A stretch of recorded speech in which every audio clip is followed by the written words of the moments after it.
Hey moms, Hey, daughter. welcome to the Juggle is Real, A mom and daughter show Parenting and Mental Health, for moms and teens. episode 24. So I love this quote. This came from the book that I co-authored with Sacred Spaces 3, and the title of my book is Soul Money, and that is the art and science to alignment. Do you know what alignment is? In a line. No, that's actually not bad. In a line. So like I think really clips. so really feeling, let's say, a centered line, we'll say. Alignment is like your truth, you feeling centered, you feeling grounded, right? You feeling really connected to your heart, you feeling really connected to your mind. It's a whole mind, body, heart, soul connection, alignment, right? It's a whole another episode. You just sparked an episode on that. All right. So the quote is from Madonna. Do you remember what that was? It's in my book. It was in my book. What? Going really well. I remember after it. Okay. I don't know. Remember the very first quote was from Charles Raymond Barker, which was Money is God in Action. Mhm. And the way that we write our chapters, so there's 24 authors out of this book called Sacred Spaces. And there are 3 volumes right now, and that is from the amazing lead author, Colleen Davis. And the first book, my first chapter was breath work. Okay. Mhm. My second chapter that I wrote a few years later was on neuroplasticity. It was how to create a healthy mind through a neuroplasticity practice, right? Because Mhm. neuroplasticity means that the way we think is plastic, right? Our brains can continue to grow. That's why you're here, Sabrina. That's why I'm here. We get to continue to learn. Learning is amazing.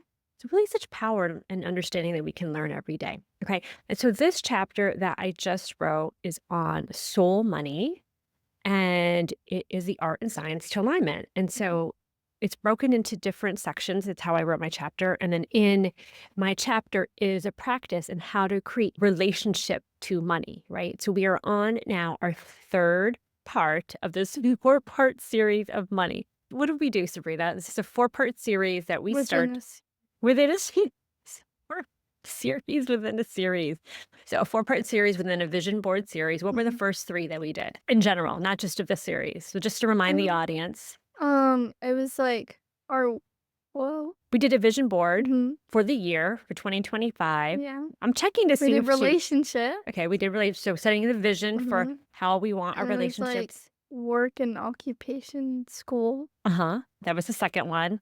A third one was well-being, well-being. and Okay. then money. And then time and money, right? And so those are the 4 main pillars of our life and really how we can start to create a framework so we don't live what? On Autopilot. autopilot, right? So really learning to create awareness of how we get to create our one precious life. Because as we know, we talked about how we ended last year, is that life is short. We are not granted a full life, right? Mhm. But when we can create awareness in the life that we get to create and live, we get to release some of the fears of death. Not just getting deep, right? But just really getting in touch with, again, a sense of empowerment of living a full life. So now we are on this 4th part of time and money, and we're on the 3rd part of money. And so now take it back because Mhm. people, on these shows, they don't always listen sequentially, right? Mhm. And so to go back to 2 episodes ago where we talked about the psychology of money, right? Mhm. And so today we're going to talk about the playfulness of money and why had bringing play is so, so important into really feeling the wealth, right?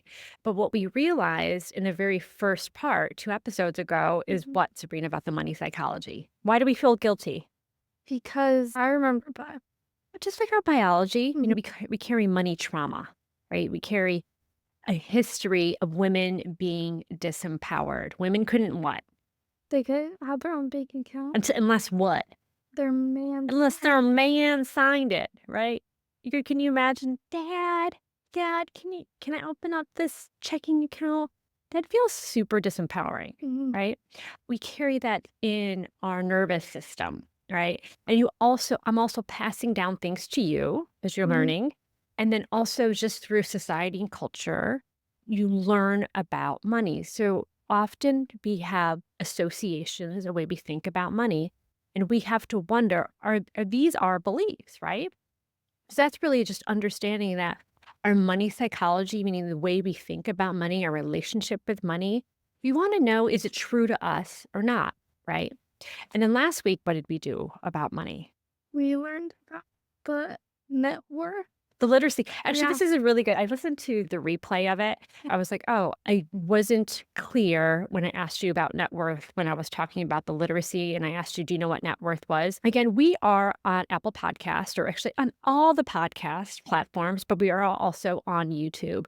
And so if you listened on a podcast platform, head over and watch this on YouTube, and you can actually see I shared a presentation from one of my courses about sharing with women how to become really aware. So it's called an integrative wealth wellness journey, because integration, as Dr. Dan Siegel has shared with me, and as I know, is the basis of health. And that's what we're learning today. So integration means different aspects of health, different aspects of everything, different aspects of money too. So last week we touched on the very practical part of money, which is the knowledge piece and really understanding financial literacy. And so I wanted to correct myself because I wasn't clear when I asked you what net worth meant. And you said something about paycheck. And I Mhm. said, so the net is what you make would be what you gross, Mhm. right? And then what gets taken out through different taxes and wherever you live, you net whatever that is minus that, right? Because when I was listening to it, I was like, I wasn't very clear on that. So I just wanted to make it clear,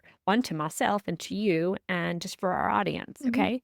So we did the very practical piece last week, the money psychology the first week. And today we're touching on another very important part about money.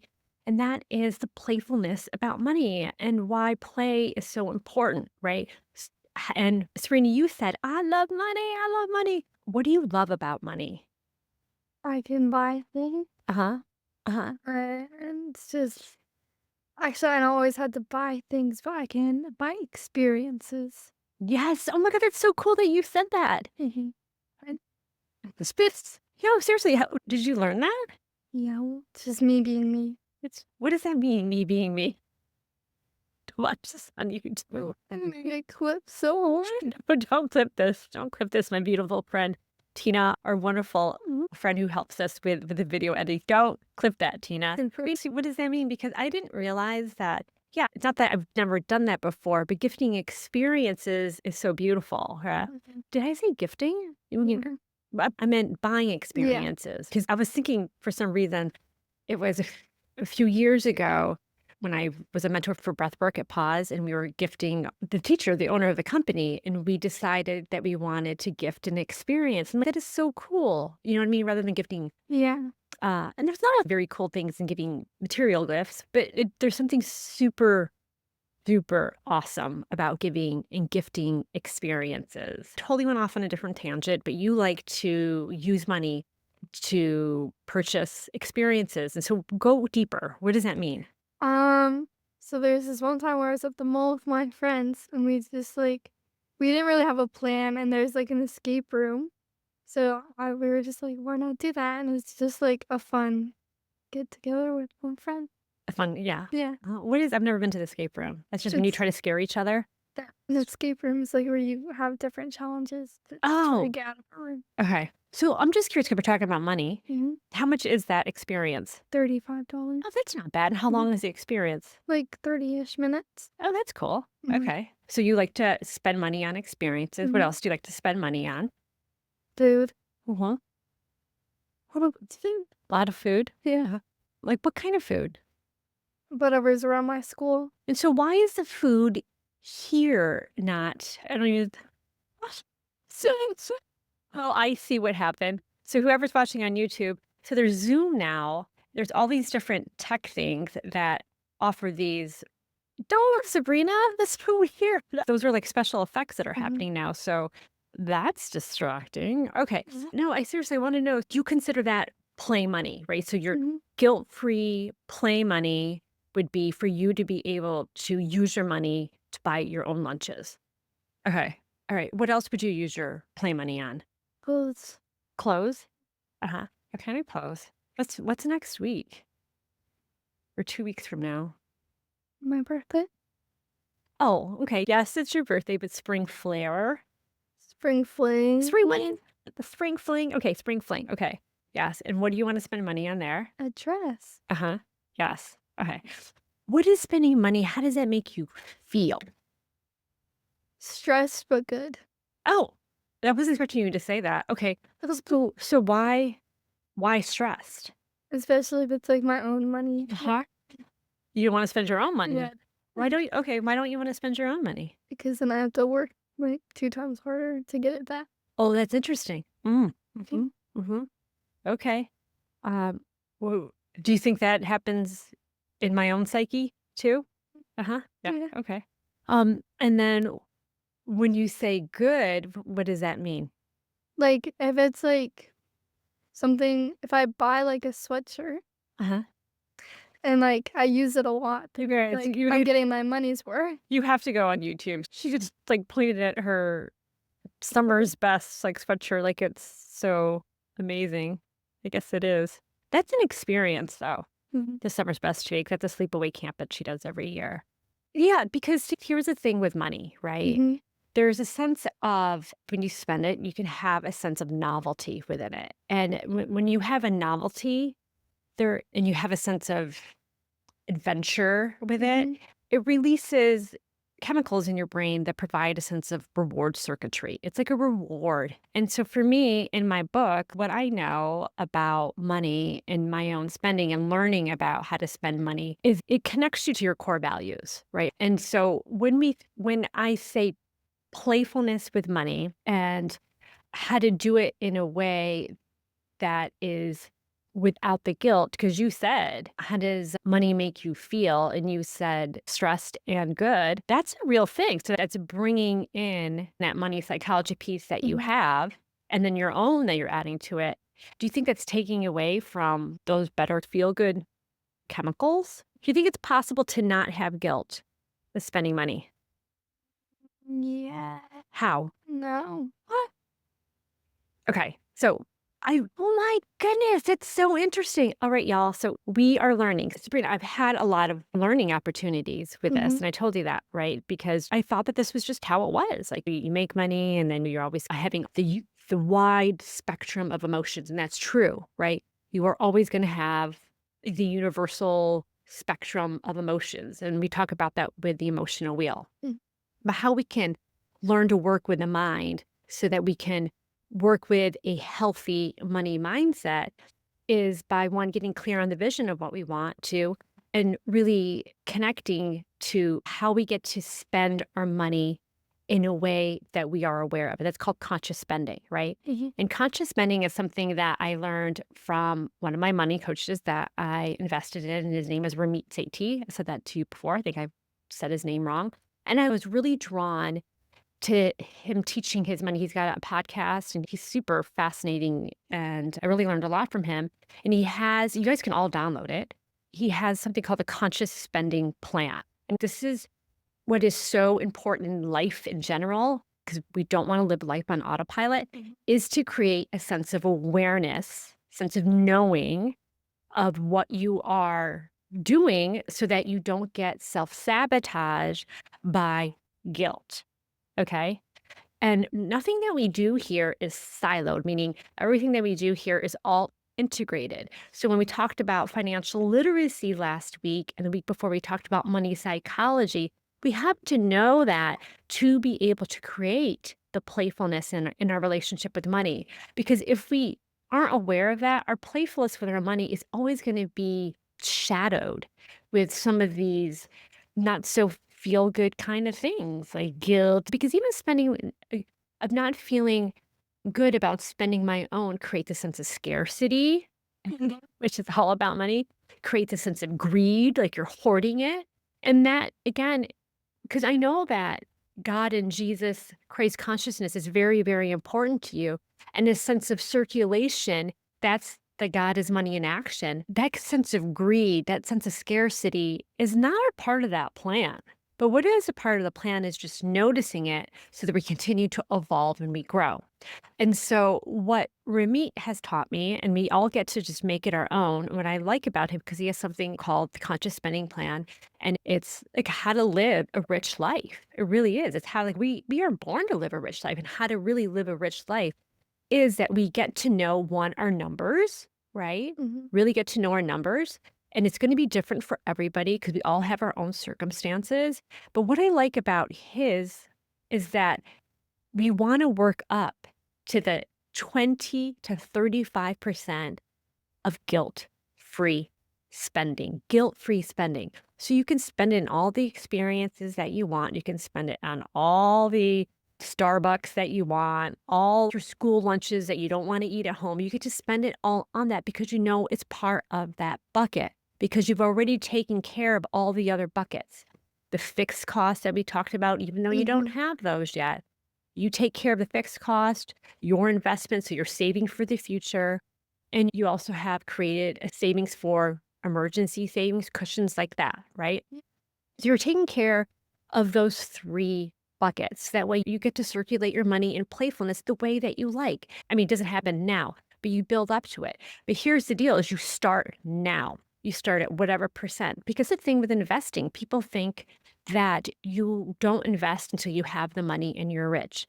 But you can invest with $1, you can Mhm. invest with $2, you can invest with $100. If you invest $100 now a month, because I know that might be a lot for you, but even if you invest $10 a month for you, over the course of a lifespan, because what was the eighth wonder of the world?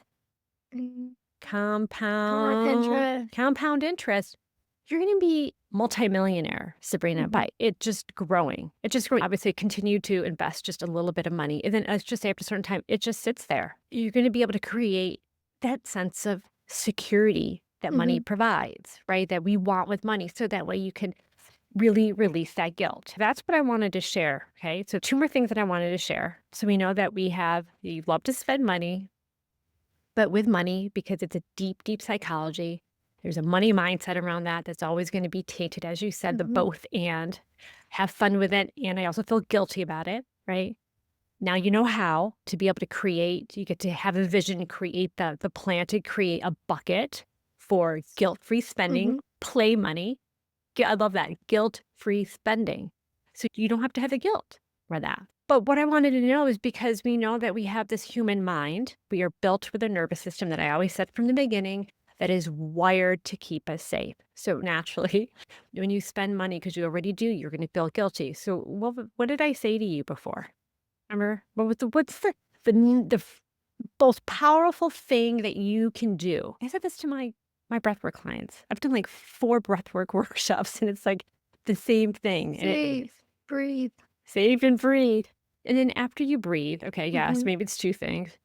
Notice what you're noticing. Notice those guilty Mhm. thoughts. Notice it. Notice it, notice it, notice it, because that is what? When you can reframe it. Mhm. Were you gonna say that? You know what you were gonna say? Oh, shoot, wait, I never shared the quote. Remember what the quote was? Okay, Mhm. so in the quote from the book, okay, there's another quote I said about guilt-free spending. This is about learning our money habits. It's a quote from Madonna, and that is, "You can be spiritual and still like shopping at Prada," right? You Meaning said like, this to me. yeah, I know. You said you didn't read my book. I really love that quote because, again, there's those associations with spending money. Like if you spend money on brand name things, you're wasting your money. And we get to decide how we get to spend the money. And that's a sense of sovereignty, Mhm. right? And that's sovereignty with how you spend your money. And I really want you to know that after you've been responsible, this is the idea of harmony, right? You've learned about money, you did the practical piece about money, you're saving about money, you know about the emotional, psychological piece about money, and you also know the fun and adventurous part about money. And what I love so much about that fun, adventurous part about money, play naturally just releases again those feel good hormones and it helps your brain grow. It really does. So let that be a incentive to have a sense of a playful relationship with money because it releases brain-derived neurotropic factors in your brain. So it helps protect your brain, right? And I'm not telling you to always go spend money, but I think that's really cool about that. And then also when you're spending money for yourself, there's a sense of just like you being on your own side. There's a sense of you working with Mhm. that really important piece for us women is self-worth, that we are worthy of ourselves, okay? Of what we want to spend money on. Okay, so the last thing I wanted to do was offer you a fun challenge here, right? And this is going to help shape your relationship to what you value, your core values, because core values is something that, family, love, all that, giving, because I know you like to give and you want, what did you say? Going back to the second episode, world hunger, that's what you wanted to solve. Didn't you say that? I think so. Yeah. See, our episodes are not silo. They all connect to like who Mhm. we are. So if you have a challenge, I'm giving you $500, Sabrina. $500. You have 24 hours to spend it. You cannot spend it on anybody. You can't pay off any debt that you have. I hope you don't have any. You can't use I it on can't spend it. you can't spend it on anybody other than yourself. You can't spend it on world hunger. You can't spend it. You can't save it. I can't donate it. You can't donate What's that? it. You can't donate it. You can't spend it on a friend. You have $500, 24 hours to spend it. What would you spend it on? Um, Probably a new wardrobe. A new wardrobe Like it's more clothes or clothes. Okay. and then food. Cause Food. I get hungry. Food. Mhm. Hungry. Okay. Like anything else? Um, I want Let's just say you're going I in. want to go to a trampoline park. You spend it on experience. Yeah. So yeah, experiences are important to Mhm. you. And foods that's food. And clothes are important to you. Those are core values. Good food that you like. Your taste buds are important to you. I think that's beautiful. I offered that when I was interviewed for our show. And that was actually something that Ramit was one of his challenges too, was you have this money. What do you spend it on? And those are your money dials. That's what he calls them, Mhm. money dials. So like it's kind of on repetitions, So sometimes also too, this gives you a clue when you spend money on other things. Does that really matter to you? And so you could scale back on that. All right, what do you think about that? Was this important? Yeah. This playfulness? I Mhm. really think it's super important. I agree. Okay, all right. And so next week we watch the YouTube, you guys. All right, so I'm gonna ask again. This is on repeat. I have to ask, please rate, review, subscribe to the show because unless we do, we aren't seen on YouTube. And apparently, we have some copyright issues with our music. So if that is changing, it's like always working. We will not be stopped. We will not be stopped by that. We grow resiliency. Anyways, please rate, review, subscribe to our show, share it with a friend. Let us know if this is helpful. And also do that challenge. Please do that challenge. Here's what's interesting, Sabrina. You know what this week is, what Wednesday is? This Wednesday. Ash Wednesday. I Yeah. know. You want to know what I'm giving out? Okay. Starbucks Oh, and my Celsius energy drinks. And I downloaded a new app where I read a Bible quote and a devotional every day. I love that. Okay, 40 days of that. What I was also going to offer too was for those that practice a sense 40 days of Lent Mhm. of a offering of giving up something. I did a course. I'll put it in the show notes. It's called 40 Days of Transformational Awareness. But I also offer too, because sometimes giving up something feels contractive. And remember, I Mhm. talked about that energy wheel. When things are contractive, it often doesn't feel good, like giving up something. I offer to bring in something which was awareness, Mhm. learning something about awareness. But what I was going to say for 40 days, just notice that when you do spend money, journal it. Journal and notice what you are thinking about your spending money or Mhm. not spending money and just really get to know about your emotions so you're living with more awareness and on an autopilot. Did you know about that 24 hours of not spending money that started on the 28th? You did? This No, there was a movement for 24 hours on February 28th. It was a no buy movement for 24 hours for consumers to not buy online. And we were Mhm. asked to not purchase anything. And I had heard about it and then I forgot about it. And of course, I purchased something, but it's to bring awareness to our consumer spending And also to how much spending we do online as well. There was a piece of that also to bring our spending back into our local businesses as well. All right.